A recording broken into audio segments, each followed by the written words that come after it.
clase. La palabra de Dios, hermanos, es suficiente para enseñarnos toda la vida, amén. Toda la vida podemos aprender en ella, toda la vida podemos permanecer siendo sorprendidos por el Señor. Y continuamos con la serie que iniciamos hace 3 semanas, la ley de Cristo, entendiendo mejor en realidad qué es lo que el Señor desea que nosotros obedezcamos. Porque iniciamos con esta pregunta: si alguien te dice, muy bien, tú eres un hijo de Dios, tú eres un cristiano, tú eres un discípulo de Jesús, ¿qué te pide el Señor que hagas y que estés obedeciendo para ser su discípulo? Y no estamos hablando nada más de la salvación, no, pues arrepentirte, ¿verdad?, de tus pecados y bautizarte, eso es para salvación, pero es decir, ¿qué dice la Escritura que tú tienes que estar haciendo para que el Señor, ¿verdad?, esté bendiciendo tu vida, prosperando tu vida espiritualmente, ¿verdad?, emocionalmente, físicamente? ¿Qué es lo que tú tienes que seguir? ¿Por qué tú te dices cristiano, hijo de Dios, y yo no? Yo también creo en Dios. Y aquí es donde nosotros tenemos que tomar la Escritura y poder contestar, hermanos, esas preguntas que primeramente son hechas por nosotros. Es decir, bueno, si yo digo ser un hijo de Dios y creer en Él, ¿qué debo estar viviendo? ¿Qué debo estar haciendo constantemente para estar, ¿verdad?, bajo la voluntad de Dios?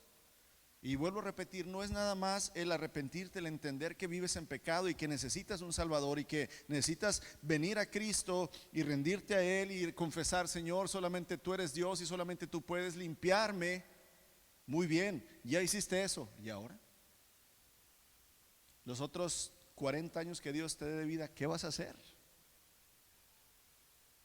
Hay que mantenerse en la ley de Cristo. Hay que mantenerse en los mandamientos, en los estatutos, en los consejos, en las reglas que Él da. Pero la pregunta es, ¿cuáles son? ¿Son las mismas que hemos visto, gracias hermana, hemos visto de Moisés? ¿Son esas mismas reglas que Dios le dio al pueblo de Israel cuando estaban vagando, ¿verdad?, por el desierto? ¿Son los sacrificios del templo lo que tengo que seguir haciendo? ¿Son los diezmos que tengo que traer? ¿Son las fiestas del Señor, las 7 fiestas que cada cierto ciclo tengo que estar celebrando? ¿Qué es, hermanos, lo que tienes que estar haciendo para estar en la voluntad de Dios? Y aquí es donde empezamos, ¿verdad?, la semana pasada, Juan 8, 31 y 32, perdón, hace 2 semanas. Un verso muy conocido. El Señor Jesús les está hablando, ¿verdad?, a los judíos. Les dice que son esclavos del pecado. Ellos se defienden: no, nosotros somos hijos de Abraham, no somos esclavos de nadie. No, sí, ustedes son esclavos del pecado, pero conocerán la verdad, ¿verdad? Si permanecen en mi palabra, serán verdaderamente mis discípulos. Aquí es donde dijimos, si permanecen en mi palabra, y conocerán la verdad, y la verdad los hará libres. La ley de Cristo te hace libre. Y vimos el ejemplo, ¿verdad?, que vamos a 1 Corintios, que el apóstol Pablo empieza a hacer una diferencia muy grande en cuanto a la ley de Moisés, el antiguo pacto, y ahora el estar viviendo en la ley de Cristo. 1 Corintios capítulo 9, versos 19 al 23.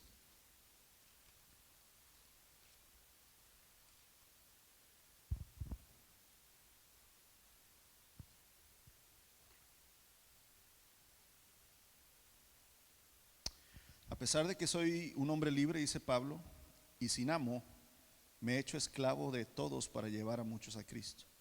Cuando estaba con los judíos, en tiempo pasado, estaba con los judíos, vivía como un judío para llevar a los judíos a Cristo. Cuando estaba con los que siguen la ley judía, yo también vivía en pasado, ¿verdad?, bajo esa ley. A pesar de que no estoy sujeto a la ley, me sujetaba a ella para poder llevar a Cristo a los que estaban bajo la ley. 21. Cuando estoy con los gentiles, quienes no siguen la ley judía, yo también vivo independientemente, dice, de la ley para poder llevarlos a Cristo, pero no ignoro la ley de Dios. Obedezco la ley de Cristo. Y aquí es la pregunta, Pablo, ¿cuál es la ley de Cristo que tú obedecías? Porque él hace una diferencia. Miren, otra vez, vamos a ese verso. Estamos en el verso 21. Dice: yo también vivía independiente de esa ley para poder llevarlos a Cristo, pero no ignoro la ley de Dios, obedezco la ley de Cristo. Pregunta: ¿cuál es la ley de Cristo que Pablo obedecía? ¿Por qué diferencia él entre la ley de Dios y la ley de Cristo? Aquí es donde nosotros debemos de centrar, ¿verdad?, nuestros ojos. Señor, ¿cuál es la ley de Cristo? Verso 22: cuando estoy con los que son débiles, me hago débil con ellos, porque deseo llevar a los débiles a Cristo. Sí, con todos trato de encontrar algo que tengan en común, y hago todo lo posible para salvar a algunos. Hago lo que sea para difundir la buena noticia y participar de sus bendiciones. Y pareciera que Pablo está diciendo: hago lo que sea, inclusive quebrar la ley, para llevar, ¿verdad?, a algunos a los pies de Cristo. Pero viene la pregunta, hermanos: ¿qué es la ley de Cristo? Y la primera respuesta es: no es la ley de Moisés. Tenemos que diferenciar. Otra vez, ¿qué es la ley de Cristo? La ley de Cristo no es la ley de Moisés. La Biblia dice de muchas maneras, hermanos, que ya no estamos bajo la ley mosaica, la ley de Moisés, el antiguo pacto. Hemos muerto a la ley. Ya no estamos bajo el ayo, bajo la maldición. Ya no es esa ley que antes el pueblo de Israel estaba exigida, debía obedecer en una forma, ¿cómo se dice?, opresiva. Tienes que seguir la ley, tienes que guardar la ley, tienes que cumplir la ley, como una orden, ¿verdad? Pero entonces, ¿cuál es el verdadero propósito de la ley de Dios? Si la ley de Moisés en realidad, hermanos, no llevaba a la vida eterna, entonces ¿cuál es el propósito de la ley? Porque el Señor les dijo a su pueblo que siguieran la ley. Y dijimos que la ley de Moisés no es una añadidura, hermanos, a la promesa de Abraham. Porque recuerde que dijimos que la promesa de Abraham es realmente, hermanos, donde se cumple la ley de Cristo. La promesa de Dios a Abraham, donde vendimos siendo benditos todos nosotros, fue antes que la ley. Y entonces no es que por la fe no baste. Dijimos que aquel que es verdaderamente libre es aquel que tiene fe en creer que Jesucristo es el Hijo de Dios. Amén. Entonces la ley, hermanos, dice que nos fue dada como una tutora, como una nana, ¿verdad?, para llevarnos a Cristo. No que la ley nos fue dada para llegar al cielo, sino que la ley nos apuntaba hacia Cristo, quien es el camino, la verdad y la vida para llegar al cielo. ¿Sí? Es como decir, imagínate esto: a ti te dan un mapa, no para llegar al lugar donde tú quieres, sino para llevarte con el guía, el único guía que sí conoce cómo llegar a ese lugar secreto. La ley era así: ese mapa que te iba a llegar al lugar donde estaba el guía, para que ese guía te llevara, ¿verdad?, al lugar donde nada más él conoce. Eso fue la ley. La ley fue una tutora, fue una nana, fue una guía que apuntaba hacia Cristo, hermanos.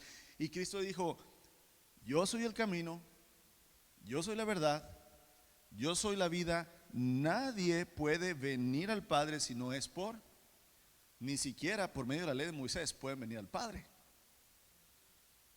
Tienen que venir por medio de mí. Entonces la ley de Moisés, hermanos, era una guía, una tutora que apuntaba hacia Cristo. Y ahora en Cristo, hermanos, todo, ¿verdad?, la ley, las promesas son cumplidas, ¿verdad? Y por medio de él es que podemos ir al Padre. ¿Qué hacía la ley, hermanos? La ley nos muestra nuestra condición de pecado y la necesidad que tenemos de un Salvador. Si no hubiera ley, todo lo que hiciéramos estaría ¿qué? Estaría bien. Porque no habría leyes que dijeran: robar está mal, matar está mal. Si no hay esa ley y yo mato, pues matar es ¿qué? Es nada. Robar es ¿qué? Nada. Pero como la ley está ahí diciendo lo que Dios decide que está bien, está mal, prácticamente entonces la ley nos muestra la condición mala de pecado que tenemos y nos muestra la necesidad de un Salvador que nos quite de la maldición y de la condenación de la ley, hermanos. La ley de Moisés nos enseña que necesitamos un sacrificio para ser libres de pecado. Todo eso apunta al Cordero de Dios. Esa era la ley, ese era el propósito. Y por eso el Señor les dio esa ley a su pueblo y les dio mandamientos. Aquí hay una pregunta que, fíjese, me hizo alguien. Contéstemelo usted, fíjese bien. Escuche la pregunta, no hable rápido. Pregunta: ¿Cristo Jesús cumplió toda la ley del Antiguo Testamento? ¿Qué dice usted? ¿Sí? ¿Cristo Jesús cumplió toda la ley del Antiguo Testamento? Ah, carambas, ¿por qué no? ¿O por qué sí? Le dije que no hablara nomás por hablar. Ahí va. En la ley de Moisés, hermanos, había leyes específicamente para mujeres. Había leyes específicamente para el sumo sacerdote, para sacerdotes, para los levitas, para los soldados. Entonces, Cristo Jesús no cumplió todos los mandamientos de la antigua ley porque no aplicaban para él como hombre. Él no fue soldado, él no fue levita, él no fue mujer, pero toda la ley que aplicaba para él, esa sí la cumplió. Aquí es donde nosotros tenemos que entender, hermanos, que en realidad el Señor Jesús es un sustituto de toda humanidad. Porque muchos pueden decirle, Cristo no cumplió toda la ley, porque él no era mujer, porque él no era soldado. Tienen razón. Pero la ley que aplicaba hacia un hombre judío en la condición de Jesús, él la cumplió toda perfectamente. Y ahí es un sustituto de cada uno de nosotros. Recordemos, hermanos, que hablamos también las promesas de Dios hacia Abraham, donde no solamente tenían un cumplimiento físico, y ya lo vimos, donde el Señor le promete a Abraham, ya sabes, ser famoso y darle la tierra y una familia grande, pero hace una promesa donde dice: por medio de tu simiente, por medio de tu hijo, va a ser bendita todas las familias de la tierra. Y dijimos que ese hijo no es Isaac, es el Señor Jesucristo, es Cristo Jesús, donde entonces las promesas a Abraham, hermanos, no tienen nada más un cumplimiento físico, donde Abraham se hizo famoso, rico, recibió la tierra y tuvo una gran familia, sino también hubo promesas espirituales que se cumplieron, y una de ellas fue esta, ¿verdad? Que por medio de Cristo, el hijo de la simiente de Abraham, recibimos, ¿verdad? Esa promesa de fe. Por fe Abraham le creyó a Dios y fue contado por justicia. Por fe. Y dijimos que entonces la fe, hermanos, es lo que realmente hace un hijo de Dios y no el seguir la ley. Y es lo que Pablo quiere hacer entender a los judíos que seguían la ley, hermanos, para ser salvos, y a los gentiles que jamás seguían la ley y que nunca tuvieron ley. Y Pablo quiere que estos dos grupos, ahora en Cristo, hermanos, puedan entender la realidad de cómo poder ser hijos de Dios y ser salvos por medio de la gracia, por medio del sacrificio de Cristo Jesús. Amén. Dios hizo un pacto también con David, hermanos. Porque usted me puede decir, bueno, es que eso de que Dios hizo un pacto con Abraham y que por medio de su hijo, es que ya leímos la semana pasada, ¿verdad? Y estuvimos viendo cómo Pablo dice, y el Señor mismo Jesucristo dice: Abraham me vio, me saludó de lejos y se gozó en mí. Dios le reveló a Abraham, hermanos, que por medio de Cristo, a través de la descendencia de él, el Hijo de Dios, el Mesías, el Salvador, iba a venir, y se gozó Abraham, hermanos. Pablo dice: en realidad el Hijo de Abraham que bendice a todas las familias de la tierra es Cristo. Lo mismo le dijo al rey David. Si usted va al Salmos capítulo 89, también el Señor hizo un pacto con David. Salmos capítulo 89. Le dijo a David, hermanos, que él levantaría a un hijo donde su reino permanecería para siempre. Salmo 89, versos 36 y 37, palabras del Señor a David. Versos 35 dice, desde el 34: por nada romperé mi pacto, no retiraré ni una sola palabra de lo que he dicho. Le hice un juramento a David y por mi santidad no puedo mentir. Su dinastía seguirá por siempre, su reino perdurará como el sol, será tan eterno como la luna, la cual es fiel testigo del cielo. Cuando hablamos de un reino eterno, hermanos, donde el hijo del rey David y el hijo del rey David y el hijo del hijo, y así nos vamos, Si decimos ahorita dónde está el reino de David, el reino de David no qué, no existe físicamente, pero aquí no se refería a Salomón y luego a Roboam y así a los hijos de David. ¿A quién se refería? A Jesucristo. ¿Te acuerdas cómo algunos le decían a Jesús: Jesús, hijo de quién? De David, ten misericordia de mí.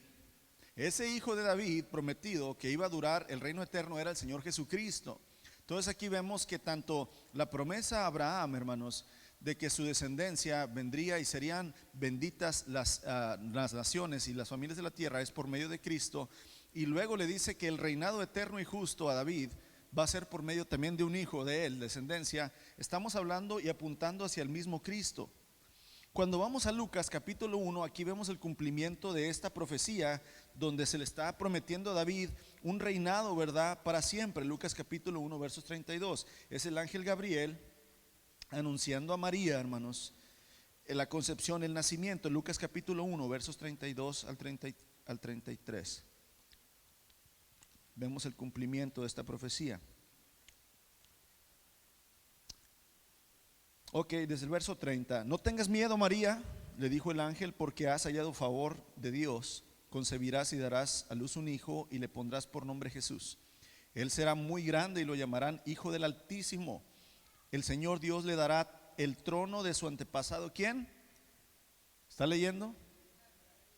El Señor le dará el trono de su antepasado David y reinará sobre Israel para siempre y su reino no tendrá. Profecía cumplida. En Salmos se le promete y hace pacto a Dios con David, y en el nacimiento de Cristo esa profecía es cumplida. Amados, tenemos el cumplimiento de esta promesa. Cristo Jesús ha cumplido, reinará por siempre. Esto es literal. Entonces vemos que las promesas y los pactos de Dios tienen consecuencias físicas y consecuencias espirituales, no nada más físicas, no nada más. Estamos hablando que el Señor Jesús no puso un trono en Israel y se sentó, hermanos, a reinar. ¿Cómo es el reinado del Señor Jesucristo? Espiritual. Las promesas que también Dios le hizo a Abraham, aparte de ser físicas, fueron espirituales. Otro ejemplo, hermanos, está en el libro de los Hechos, capítulo 15. Estamos hablando de lo espiritual, de cómo la ley antes la seguían físicamente, pero ahora la ley de Cristo tiene un aspecto espiritual. No nada más venir y traer un sacrificio y que la sangre sea derramada. Yo ya cumplí, ya sacrifiqué mi borreguito por mis pecados, y eso es ¿qué? Suficiente físicamente. No, hay un cumplimiento espiritual para la ley. Y de ahí es donde el pueblo de Israel había perdido el enfoque y la noción de lo espiritual de la ley. Ahora viene Cristo y empieza a enseñar, hermanos, el pacto, el nuevo pacto por medio de la sangre, que ya no necesitas literalmente ser hijo de Abraham o ser del pueblo de Israel, sino que ahora espiritualmente por la fe, las promesas que Dios le dio a Abraham son aplicadas a todo aquel que cree en él. Aquí en el libro de los Hechos, capítulo 15, versos 13 al 18. 13. Hechos 15, versos 13 al 18.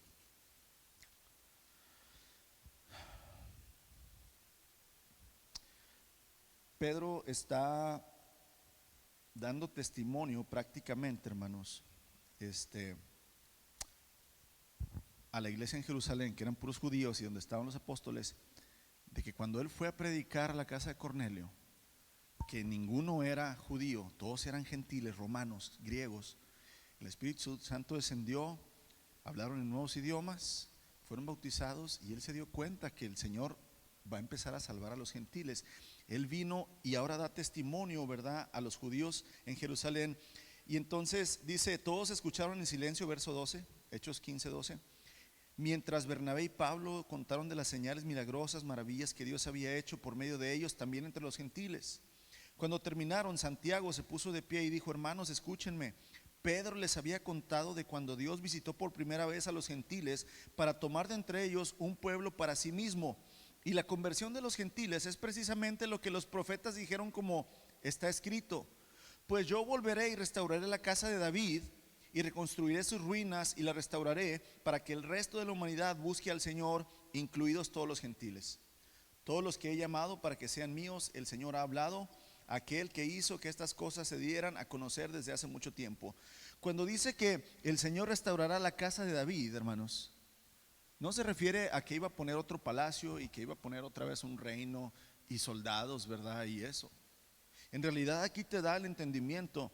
Restaurar la casa de David es cumplirle la promesa de que un hijo de él iba a nacer y que iba a reinar ¿para quién? Para siempre, y no nada más para Israel, sino que iba a reinar ¿sobre quién? Sobre todo mundo. Entonces ahora eso se le llama, hermanos, el tabernáculo de los gentiles. Antes el tabernáculo, o sea, el lugar de reunión, el templo, nada más era exclusivo ¿para qué pueblo? Para los judíos. Pero ahora, por medio del hijo de David, Jesús, ahora el tabernáculo de David ya no nada más es para los judíos. Ahora es ¿para quién? Para todos. Ya la ley no nada más es para Israel. Ahora la ley de Cristo es para todo hombre, porque esa ley será escrita en el corazón de cada uno de los que crean. Amén. Vamos entendiendo.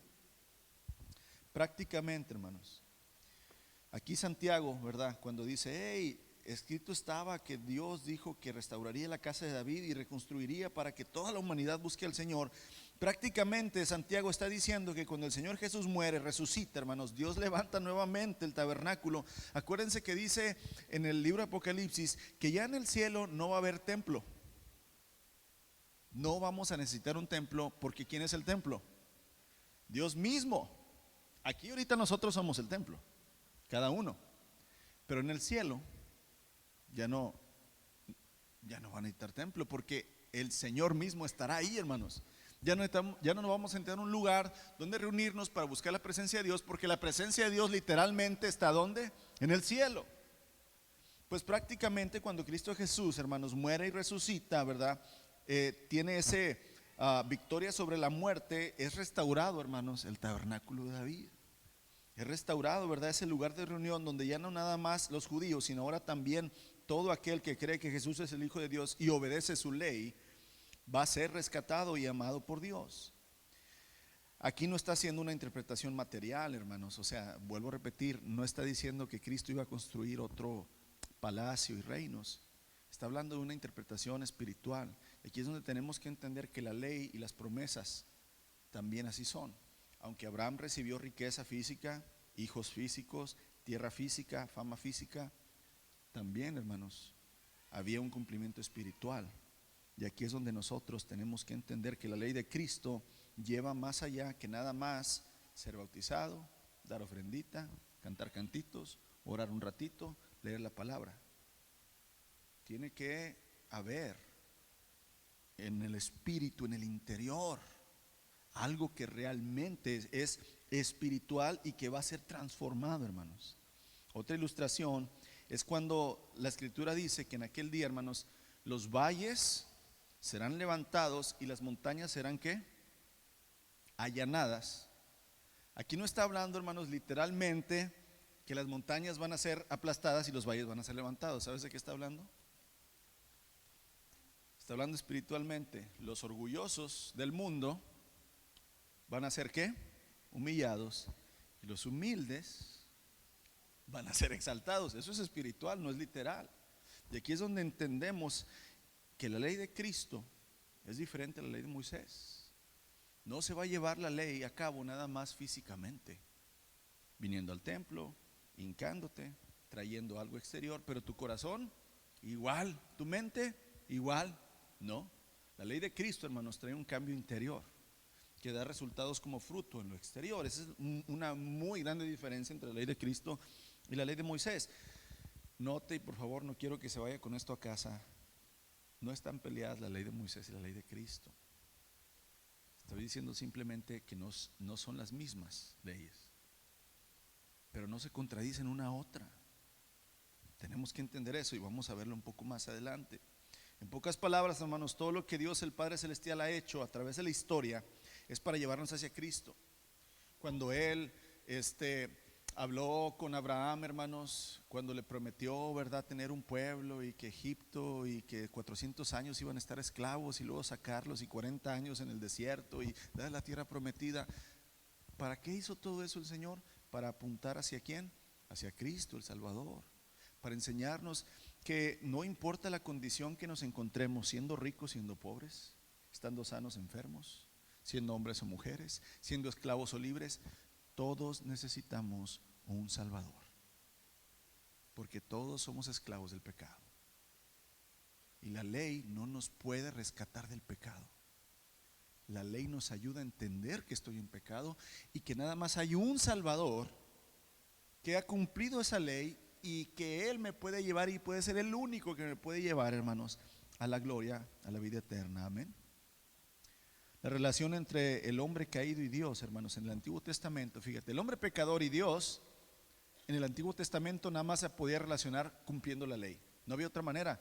Ahorita nos dijo, ¿verdad?, nuestro hermano Antonio, dice, acuérdense, en el templo de aquel tiempo, solamente una vez al año, el sumo sacerdote escogido por Dios, una sola vez al año podía, ¿qué?, entrar en la presencia de Dios. Nada más él, nada más, una vez al año. La relación del hombre con Dios en el antiguo pacto, en la ley de Moisés, hermanos, la única relación era: sigue mi ley. Tú sigues la ley de Dios, podías decir que tú eras del pueblo de Dios. Era la única conexión que había entre Dios y el hombre. La ley: obedece, no mates, no robes, no adulteres, no tengas ídolos, ama a tu prójimo, ayuda al pobre. Esa era la única conexión que tenías tú con Dios. No había Espíritu Santo en ti, no teníamos la palabra y la revelación que ahora tenemos, no teníamos estas reuniones. Es más, hermanos, las mujeres no podían ni entrar al templo. La única relación que había entre Dios y el hombre en el antiguo pacto era la ley. Cumple la ley. Pero, amados, ahora lo que Pablo desea enseñarnos es que en Cristo la relación entre Dios y el hombre es por medio de la libertad y la gracia que Dios da. Ya no es por medio de la ley. No necesitas seguir la ley para tener una relación con Cristo. Por fe necesitas creer que Él es el Hijo de Dios y entonces seguirle voluntariamente. Pero ahora su Espíritu está con nosotros, su palabra está con nosotros, su gracia está con nosotros, su iglesia está con nosotros. Ahora nos relacionamos con Dios en una manera, hermanos, muy diferente a cuando la ley de Moisés estaba. Ahora el hombre, por medio de Cristo y la libertad que Cristo nos ha dado a través de su gracia, nos ha hecho libres. Y luego Pablo dice: manténganse firmes en la libertad por la cual Cristo nos ha hecho libres. Manténganse firmes en la libertad. ¿La libertad de qué? Precisamente la libertad de pecar y la libertad de seguir la ley, hermanos. Porque ya la ley no nos condena. ¿Por qué? Porque el Señor Jesucristo nos salva. Pero no hay que malentender esto. La ley, hermanos, entonces, la gracia nos hace libres de la ley. ¿Y qué significa esto? Estar libres de la ley no significa que ahora podamos matar, robar y adulterar, porque no es eso, comprendamos. Es que ya no vivimos bajo la ley, vivimos bajo la gracia. ¿Podemos hacer qué? Lo que sea. No es así. No fue exonerada, no exonerada. Dice, como dice el Señor Jesucristo, no he venido a abrogar, sí, abolir, gracias. La ley no ha sido abolida, hermanos. El Señor nos ha liberado de la maldición de la ley. Nos ha liberado de que ya no tenemos que cumplir perfectamente todos los mandamientos para poder llegar a Él. Ahora es por medio de la fe. Pero eso no significa, hermanos, que ahora podemos matar y robar. ¿Qué es lo que significa entonces cuando dice que estoy libre de la ley? ¿Qué significa cuando Pablo le dice a los corintios, a los romanos, a los gálatas: hey, ya sois libres de la ley, estamos viviendo bajo la gracia? ¿Qué significa eso? Es una licencia para pecar. Y lamentablemente, hermanos, muchos predicadores y muchos cristianos han creído que la gracia, hermanos, han malbaratado la gracia de Dios.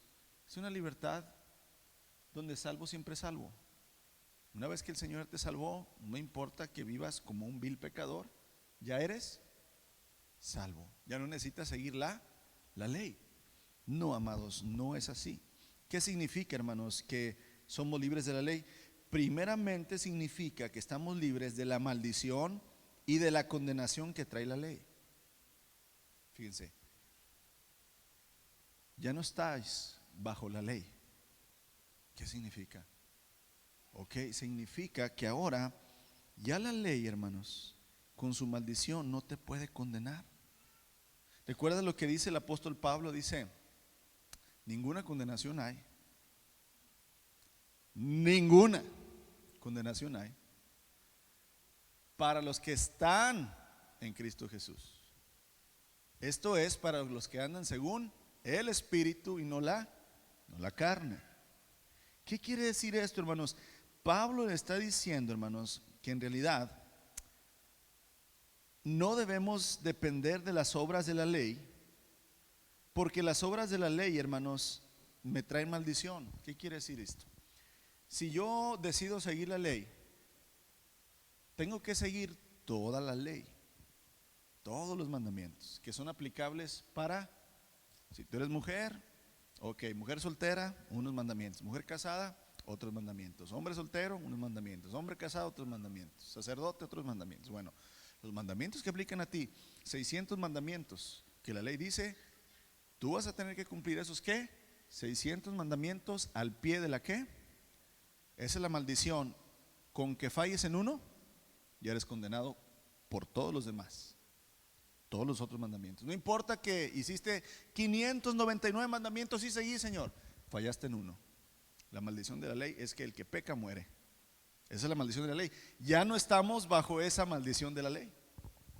Ya no estamos condenados, hermanos, bajo esa maldición de la ley. Es lo que Pablo quiere decir. Una de las cosas que quiere decir cuando dicen ya no estás bajo la ley, está diciendo que ya no estamos bajo la maldición de la ley, hermanos. Juan capítulo 3 dice que la ira de Dios radica sobre las personas injustas. Incluso, hermanos, cuando muchas veces yo sé que hemos visto este ejemplo, decimos, pues los más ricos son los más pecadores, los más ricos son los más ratas, los más mentirosos, los más asesinos. Estamos hablando de los políticos, ¿verdad? ¿Por qué el Señor les permite vivir vidas muy abundantes, saludables, con todo? Amados, a pesar de que estas personas tengan dinero, tengan salud, tengan fama, hermanos, pasa una cosa espiritual. La ira y la maldición de Dios está ¿sobre quién? Sobre ellos. Y al final de su vida, la ira y la maldición de Dios, hermanos, va a ser castigada sobre ellos. Ahora, los hijos de Dios no. Juan dice que la ira de Dios está sobre las personas injustas, sobre los pecadores. Incluso aunque parezca que en la vida estos hombres y mujeres pareciera que no tienen maldición, pero hermanos, para el cristiano, esta maldición, hermanos, de la ira de Dios y del castigo ha sido removida por Cristo. A pesar de que estemos, hermanos, dice el apóstol Pablo, es muy lindo ese que es Romanos 8 cuando va terminando, cuando dice, ¿qué nos separará del amor de Cristo? ¿Te acuerdas? Y que Pablo empieza a nombrar tribulación, angustia, enfermedad, desnudez, espada, principados, potestades. No, nada nos puede, dice, nada de lo creado nos puede separar del amor que es por medio de Cristo Jesús. ¿Qué quiere decir esto? Otra vez, que aunque haya personas ricas, saludables, famosas, felices, sin Cristo, la ira y la maldición de Dios está sobre ellos. Y aunque haya cristianos, hermanos, sufriendo en cárcel, prisiones, enfermedades y muerte, a pesar de que parece, hermanos, que en ellos hay maldición, no la hay. Cristo Jesús ha redimido y ha quitado, hermanos, la condenación de sus hijos. Amén. Amén, amados. Por ahí muchos pastores dicen que si estás enfermo, ¿estás qué? Recibiendo un castigo por Dios. Oh, hermano, es que usted no se alivia porque está en maldición de pecado y por eso el Señor lo castiga. No, hombre, hermanos, cachetadón, no sabe lo que está hablando. Si el Señor nos ha redimido, hermanos, si nos ha quitado la maldición, Él cargó nuestras enfermedades, Él llevó nuestros dolores. Acuérdate, hay un cumplimiento físico y un cumplimiento espiritual. Vamos a sufrir, el Señor Jesús sufrió. Acuérdense, cuando estaba crucificado el Señor en la cruz, le decían, eso es el pago de sus pecados. Este hombre decía que él era el Hijo de Dios y Dios lo está castigando. ¿Y qué decía el Señor Jesús? Padre, perdónalos, no saben lo que hacen, ni lo que dicen, ni lo que piensan. Fíjate, Ellos decían, maldito el que muere, ¿verdad?, colgado en un madero. Ellos pensaban que el Señor estaba castigando al Señor Jesús por sus maldades. No, el Señor Jesús era el sustituto de las maldades de estos hombres que lo estaban condenando a Él. Así es igual con nosotros, amados. En Cristo Jesús, la ley de Cristo, hermanos, te ha redimido de la condenación y la maldición del pecado. Aunque parezca que vives bajo maldición y que parezca que los pecadores viven, ¿verdad?, en bendición, no es así. La ira de Dios está sobre ellos y la maldición, y sobre nosotros está la libertad, hermanos, y la vida eterna de nuestro Señor. Romanos capítulo 8, versos 1 y 2. Por lo tanto, ya no hay condenación para los que pertenecen a Cristo Jesús, y porque ustedes le pertenecen a Él, el poder del Espíritu que da vida los ha liberado del poder del pecado. Aquí está, hermanos. ¿Cuál era el poder de la ley? El poder del pecado. Tú pecas, la ley te ejecuta, hace justicia y mueres. Ya no es así. Ya el Señor ha quitado, ¿verdad? Dice otra vez, dice el poder del Espíritu que da vida los ha liberado del poder del pecado que lleva a la muerte. Verso 3.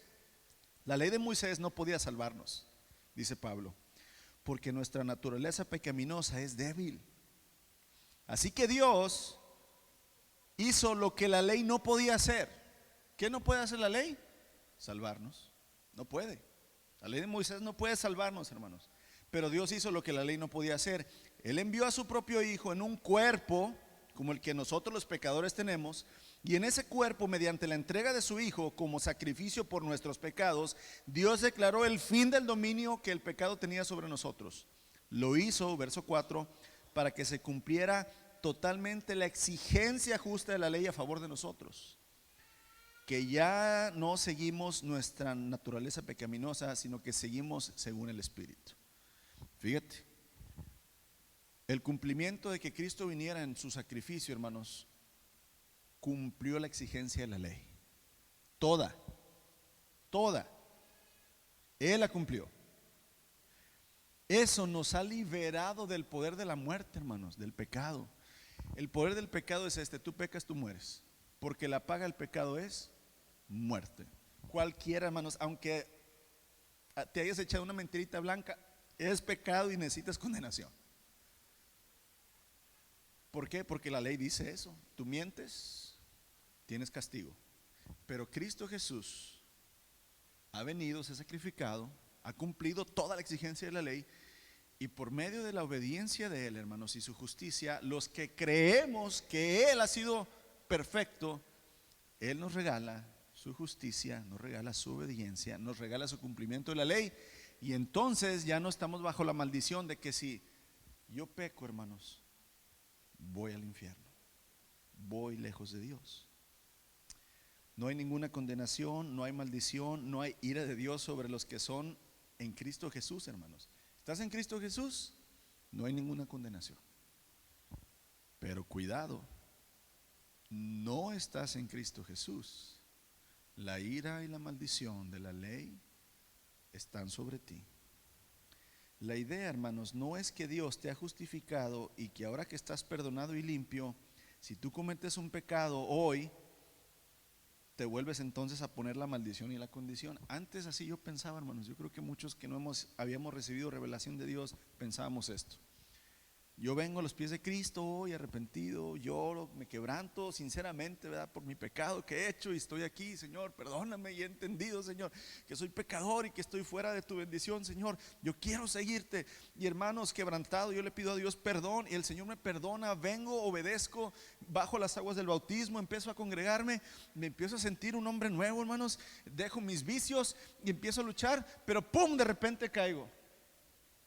¿Sabe lo que yo pensaba antes? Ese día que yo caía, yo decía, voy para el infierno si me muero hoy. ¿Por qué? Porque he pecado. Voy para el infierno. Porque la ley dice que el que peca, muere. Y entonces, hermanos, me sentía mal y yo decía, no, pues nunca voy a poder. ¿Para qué me esfuerzo? ¿Para qué le intento? ¿Para qué sigo luchando contra mí mismo si yo soy malo? Y entonces me ponía a cumplir pues lo que podía. de la ley? Venir a la iglesia, ayudar, sonreír, dar dinero, tocar, cantar. Y pues bueno, cuando lo haga bien, ese día soy salvo. Y el día que peco, pues vuelvo a empezar a ganarme otra vez la salvación al cumplir la ley. Esa es la manera, hermanos, que los judíos pensaban, y que la mayoría de la gente, hermanos, que no conoce realmente la ley de Cristo, pensaba que así es, ¿verdad? Ahora la relación y la salvación entre Dios y el hombre, hermanos. Pero en realidad, si tú eres un hijo de Dios, ya no estás bajo la maldición ni bajo su ira, porque tus pecados, todos tus pecados, han sido quitados de ti y han sido puestos sobre el cuerpo y el espíritu de Jesús en la cruz. Eso es lo que no entendemos. Fíjate bien, ¿por qué el Señor puede perdonar al peor de los pecadores, hermanos? ¿Por qué el Señor puede perdonar, hermanos, asesinos, violadores, pederastas, homicidas de mucha gente? ¿Por qué el Señor puede perdonar a estas personas?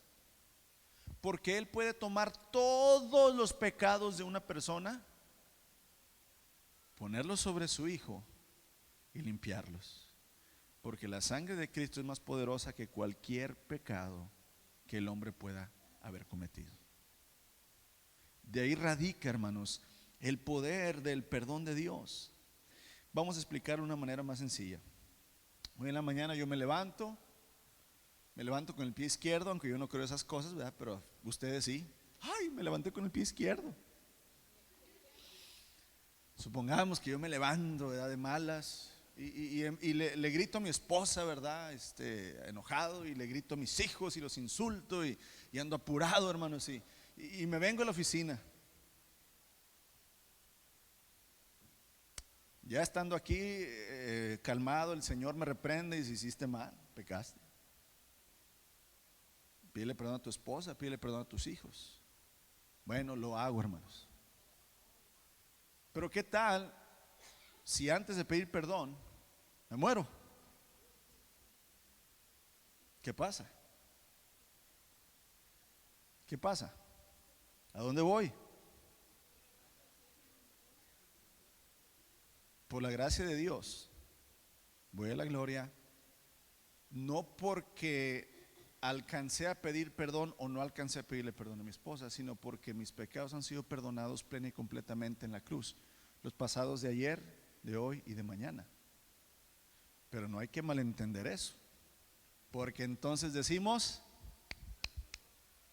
pues vamos a hacer lo que queramos. No, hermanos, no es así. Pero aquí el entendimiento debe ser ese, que no hay condenación, amados, a los que están en Cristo Jesús, a los que andan según el Espíritu. Porque si andas según el Espíritu, aunque has entendido que el Señor ha perdonado todos tus pecados, pues no vas a andar queriendo pecar más. Al contrario, vas a querer, ¿verdad?, seguir más fielmente a tu Señor. Aquí es donde mi alma, hermanos, está segura en Cristo Jesús y en su ley, que ya no es una ley que exige el cumplimiento del mandamiento, sino que es una ley que va por medio de la gracia, donde Él ya cumplió el mandamiento, y por fe yo, aunque fallé, hermanos, me es dada la misericordia. Amén. Aquí es donde tenemos que entender, hermanos, que esto no lo podían comprender los judíos. Los judíos habían estado obligados por sí mismos a seguir la ley. Y si no seguía un mandamiento, entonces me iba mal. Dios enviaba su ira sobre mí. Hermanos, es que tenemos que entender esto. Acuérdense, necesitan leer el Antiguo Testamento. Por favor, léanlo. Lean aunque sea los primeros 5 libros de la Biblia para entender una cosa. Cuando el pueblo de Israel, hermanos, estaba frente al monte Sinaí, cuando Dios le dio los 10 mandamientos, cuando estos dijeron: Moisés ya se tardó 40 días, ya se murió ahí arriba, vamos a hacernos otro Dios para que nos guíe. Y dice que hicieron fiesta a ese Dios, hermanos. Hicieron un toro de oro, hicieron fiesta, hicieron orgías, hicieron todo lo que hacían los egipcios, hermanos. Estos ingratos lo hicieron ahí. Cuando Dios le dice a Moisés: baja pronto porque el pueblo se ha pervertido. Se ha pervertido Moisés. Es más, fíjense lo que dice Dios: los voy a matar a todos y voy a empezar otra vez contigo, le dice el Señor a Moisés. Y Moisés le dice: no, Señor, no seas así. ¿Qué van a decir las otras naciones? ¿Que sacaste a tu pueblo con poder para venir y matarlos? Pues Moisés, apúrate, porque si no los voy a matar. Así que Moisés baja, hermanos. Y ya cuando Moisés ve el desenfreno que había en el pueblo, Moisés dijo: a ver, los que estén con el Señor, vénganse de este lado. Se vinieron de este lado y Moisés dijo: saquen su espada y maten a todos los que no estén en verdad a favor de Dios, aunque sean su padre, su madre o sus hijos. Y hermanos, dice que estos hombres mataron a todos aquellos que, aunque fueran sus familiares. Y luego dice que el Señor abrió la tierra y tragó, hermanos, a muchos. Ese es el Dios que Israel conocía, donde decía: si pecas, el Señor ¿qué? Acuérdense, también hubo un tiempo donde Israel estaba pecando tanto que el Señor envió muchas serpientes venenosas. ¿Y los qué? Los mordían y se morían.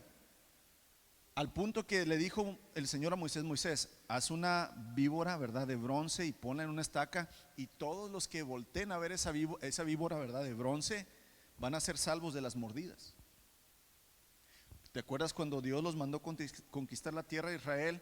12 espías van, nada más 2 vienen y dicen podemos. Los otros 10 dijeron no hay que entrar, nos van a aplastar. ¿Qué hizo el Señor? ¿Saben qué? Ustedes, hombres cobardes que no creen en mí, todos ustedes van a morir en el desierto. Y el Señor los mató a todos. 598,999, hermanos. Nomás 2 de 600,000 entraron. Ese es el Dios que conocía a Israel. Un Dios que si no seguías la ley, ¿qué pasaba? Mueres. Entonces de repente viene Pablo y Pedro y los discípulos diciendo, hermanos, que ahora el Señor no exige seguir o cumplir toda la ley para poder ser salvo, es a través de Cristo. ¿Cómo creen que reaccionaban los judíos, hermanos? Estás loco, Pablo, estás loco, Pedro, ¿cómo estás? Tú estás contradiciendo al Señor. La ley es la que nos lleva a Dios. Y Pablo: no, la ley era una tutora que nos estaba llevando al Mesías. El Mesías es el que nos lleva a Dios. No. Y por eso, aunque unos creían en el Mesías, como quiera decían: hombres, tienen que circuncidarse, porque es que ley de Dios. Tienen que cumplir los sacrificios, porque es ley de Dios. Tienen que celebrar las fiestas. Sí, está bien que crean en Cristo, pero también tienen que cumplirla. Y hermanos, Pablo trata, ¿verdad?, grandemente de hacer entender por medio del Espíritu, ¿verdad?, a estos hombres y mujeres que apenas estaban entrando, ¿verdad?, en la fe en Cristo, que no era así, amados. Muchos dicen, hermanos, que esta manera de pensar es una licencia para pecar, pero no es así. Hazte esta pregunta: ¿pecas más de lo que en realidad quieres pecar? Yo sí. Yo quisiera pecar, ¿qué? Menos. Y la pregunta sería: ¿por qué, si estás en Cristo y conoces que Dios quiere hijos santos y conoces la palabra y sabes lo que debes de hacer, por qué aún sigues pecando más de lo que quisieras pecar? ¿Por qué? Si fuera a través de seguir la ley, ninguno de nosotros, hermanos, vamos a ser salvos. Si fuera que ya no tuviéramos ningún pecado, pues entonces ninguno de nosotros llegaríamos a ser salvos. Amados, es por eso que Dios ahora escribe su ley en nuestros corazones y ya no en unas tablas. ¿Para qué? Para que esa ley, hermanos, que ahora está en nuestro corazón, nos enseñe a amar a Dios y a desear su santidad en nosotros. Vamos a dejar hoy la enseñanza aquí, falta mucho, pero amados, comprendamos que el Señor no nos exige algo que no podemos cumplir. Él ya lo cumplió por nosotros.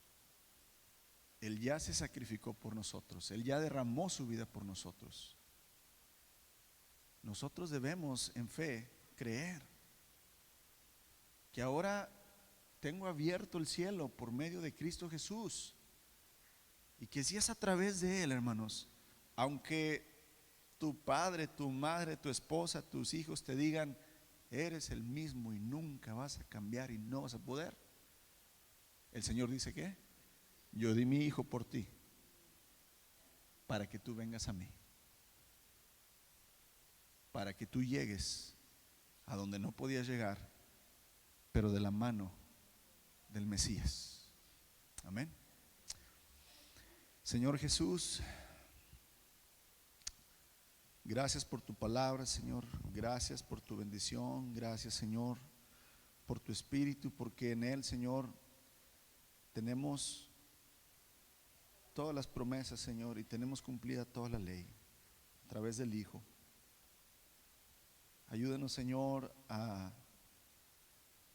buscar, Señor, tu revelación a nuestra vida, a nuestra mente, y hacer, Señor, una base firme en ti, Jesús. Ya no necesitamos, Señor, esforzarnos para ganar la salvación, Señor.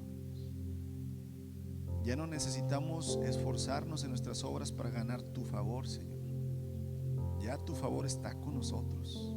Ya tu salvación está con nosotros, Señor. Nos ha sido dada en Cristo. Ayúdanos a entender, Señor, lo que en verdad quieres de nosotros. Señor Jesús, claro que tu ley es perfecta y buena, Señor. La ley no es mala, Señor. La ley simplemente nos muestra la forma en que tú quieres que nosotros nos convirtamos y seamos, pero no lo podemos, Señor. Así es que tú diste un sustituto por nosotros, tu propio Hijo, quien sí pudo cumplir toda la ley. Y ahora, Señor, por la fe, nosotros creemos que su justicia, Señor, nos es dada cuando vienes a morar, Señor, a vivir en nuestro corazón. Ayúdanos a ser transformados, Padre, para que no tengamos problemas al seguir la ley, sino querramos seguir la ley en amor, Señor. Que tu Espíritu Santo renueve nuestra mente, Señor, nuestros pensamientos, nuestras emociones, poco a poco cada día, Señor. Que estemos dispuestos a morir a nosotros mismos, Señor, a morir a la ley, a las obras, y que estemos dispuestos a vivir en Cristo, Señor.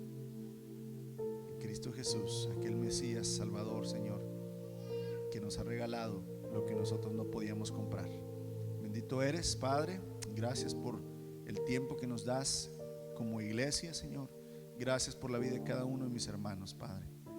Bendice, Señor, con tu espíritu, Padre, sus vidas, con fe, con sabiduría, Padre, con paz, con gozo, con amor. Alabado seas, Jesús, Hijo de Dios. Bendito eres. Por siempre y para siempre te exaltamos, Señor.